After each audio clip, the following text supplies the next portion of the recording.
Θα πάμε να φτιάξουμε τώρα μερικά cupcakes, κοτόπουλο και μοσχάρι. Εντάξει. Λοιπόν, η συσκευασία είναι αυτή. Μπασίνα όπως πάντα. Κοτόπουλο, μπιφτέκι, 1, 2. Ανοίγουμε το μπιφτέκι και το κοτόπουλο. Αν θέλετε βάζετε bacon, αν θέλετε δεν βάζετε. Εγώ θα βάλω.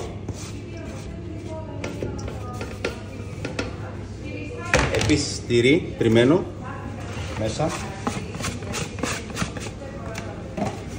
Λίγο καρότο, και για το χρώμα αλλά και για τη γεύση. Και λίγο κρεμμύδι για να σπάσει τη γεύση. Λοιπόν, αυτό είναι εδώ, έτσι. Πάει αυτό. Μπαχαρικά αλλά δεν θέλουμε κάτι γιατί το μπιφτέκι που ουσιαστικά είναι έτοιμο και πάμε απλά να το φτιάξουμε. Έτσι. Εδώ. Να το. Βασικά είναι σαν ένα μπιφτέκι γεμιστό, αλλά δεν είναι τόσο απλό όπως ακούγεται γιατί θα το αλλάξουμε λίγο. Θα του δώσουμε λίγο ένα επιπλέον αρώμα και άλλη μια επιπλέον γεύση. Λοιπόν, εδώ. Παίρνουμε πιτάκια. Τη σάλτσα μας και πάμε τώρα. Σάλτσα μαγική. Εδώ. Αυτό. Και πάμε εδώ τώρα. Θα είναι και ζωντανό. Εδώ. Εδώ. Έτσι. Να το κάνουμε να βρούμε και το κόλπο. Να το.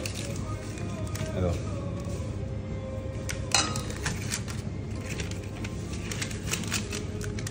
Έτσι θα το βοηθήσουμε την πίτα να μην ξεραθεί, αλλά και να πάρει γεύση πλέον. Γιατί η σάλτσα που φτιάχνουμε είναι τόσο νόστιμη που τρώγεται και σκέτη. Να το. Λοιπόν, το πρώτο κομμάτι τελείωσε. Εντάξει, πάμε τώρα.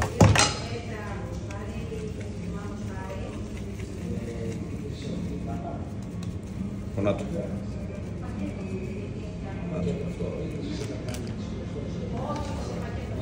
Έτσι. Τέλειωσε, αυτό είναι.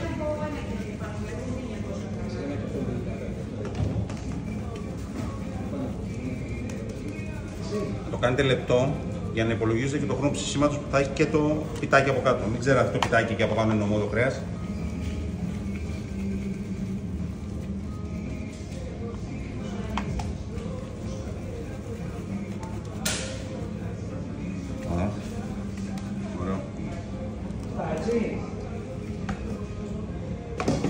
Και το τελευταίο.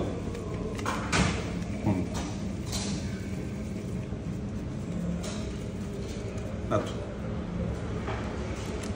Εδώ είμαστε. Όμορφο πιατάκι, εύκολο. Δώσουμε και λίγο χρώμα. Εδώ. Έτσι για την αλλαγή να μην είναι ξερός και το πάνω μόνο του. Εδώ. Και θα του δώσουμε και λίγο λαδάκι. Αυτό. Εδώ.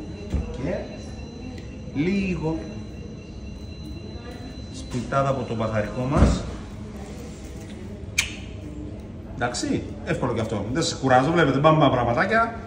Απλά, όχι πολλά περίπλοκα. Ό,τι κάνουμε σπίτι μας το κάνουμε και εδώ. Απλά. Εντάξει, 40 λεπτά πάνω κάτω πάντα, όχι αερόθερμο. Ευχαριστώ.